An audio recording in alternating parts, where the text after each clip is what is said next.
Lịch sử tiến hóa của con người luôn được đánh dấu bởi những món công cụ mới. Chúng ta làm ra máy cày để đỡ gãy lưng, chế tạo máy vi tính để tính toán nhanh hơn.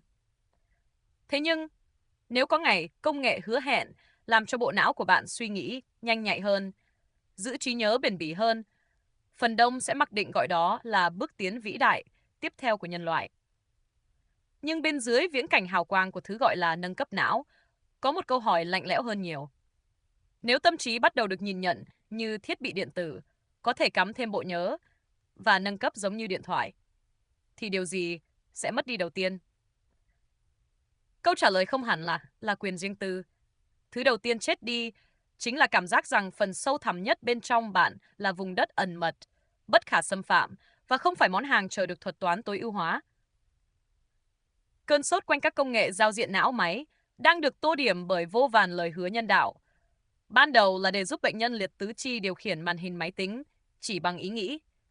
Tiếp theo là hy vọng phục hồi ngôn ngữ sau những cơn đột quỵ. Không ai phủ nhận sự vĩ đại của khoa học khi nối lại những mảnh vỡ y khoa, nhưng ranh giới sinh tử của thời đại mới không nằm ở các ca chữa bệnh. Cuộc chơi sẽ vĩnh viễn xoay trục khi công nghệ trượt từ chữa bệnh sang nâng cấp cho người khỏe mạnh. Lúc đó, cái lằn ranh thẳm sâu nhất mà các nhà đạo đức thần kinh như Nita Farahani liên tục cảnh báo là quyền tự do nhận thức, hay cognitive liberty. Đó là cuộc vật lộn về việc áo quyền truy cập vào dòng chảy tín hiệu trong đầu bạn. Ai là nhà phát triển mạnh miệng định nghĩa một bộ não tốt hơn phản ứng thế nào? Và từ khi nào nỗi buồn, sự hoang mang hay sự chần chừ do dự đầy chất người bỗng nhiên bị giáng cấp thành một mã lỗi hiệu suất kêu gào được gỡ bỏ bằng gói nâng cấp đắt tiền? Có một ranh giới vô hình mỏng manh giữa việc dùng công nghệ để vượt khỏi giới hạn thể chất sinh học và việc tự nộp tâm trí mình cho một hệ thống quyền lực lạnh lùng. Enhancement, sự nâng cấp, đôi khi chỉ là vỏ bọc rợn gáy của sự đầu hàng. Một con chip điện tử gắn vào não không cầm dao cướp đi tính người ngay lập tức. Nhưng theo dì xét của thời gian, nó từ từ tái định hình toàn bộ chuẩn mực xã hội về năng suất lao động. Hãy tưởng tượng sếp bạn biết bộ phận kỹ thuật có thể cấy thiết bị để kích thích độ tập trung vượt ngưỡng 300% mà không cần nghỉ trưa. Khi đó, sự khước tư nâng cấp của bạn bỗng biến thành một tội lỗi lười nhác. Sự thô mộc tự nhiên của một khoang não làm bằng mô xốp và máu tươi không còn là biểu tượng tự do mà bị phán xét như gánh nặng quá mức đáng khinh thường.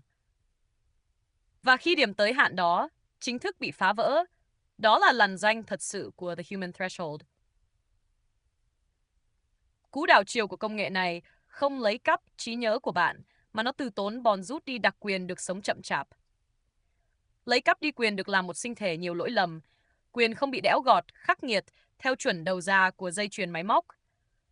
Con người đánh mất đặc quyền giữ lại một cõi nội tâm ngổn ngang, không bị biến thành một cái dashboard, hiệu suất minh bạch lạnh lùng dưới trần nhà kiểm soát. Chúng ta cần nhận ra một sự thật. Nền văn minh không cần phải chờ đến ngày luật pháp ép buộc việc gắn chip não cho toàn dân mới tụt dốc nhân tính. Sự suy đồi thực sự tới trước rất lâu. Nền văn minh ấy đã bốc hơi phẩm chất làm người từ cái ngày chính xác mà những con người khao khát tiến bộ, tự nguyện, gật đầu chấp nhận một định lý cay đắng. Rằng toàn bộ mệt nhọc, góc khuất và giới hạn tự nhiên vô giá của chính sinh thể mình đơn thuần chỉ là một mớ rác, một cục lỗi phần cứng rẻ rúng của tự nhiên. Một thứ phế phẩm đang gào thét chờ hệ thống vô hồn lôi ra chắp vá lại để đổi lấy vòn vẹn vài con số vô tri trên chiếc cúp năng suất. Cúp vinh quang càng sáng, phần người thật bên trong càng teo tóp.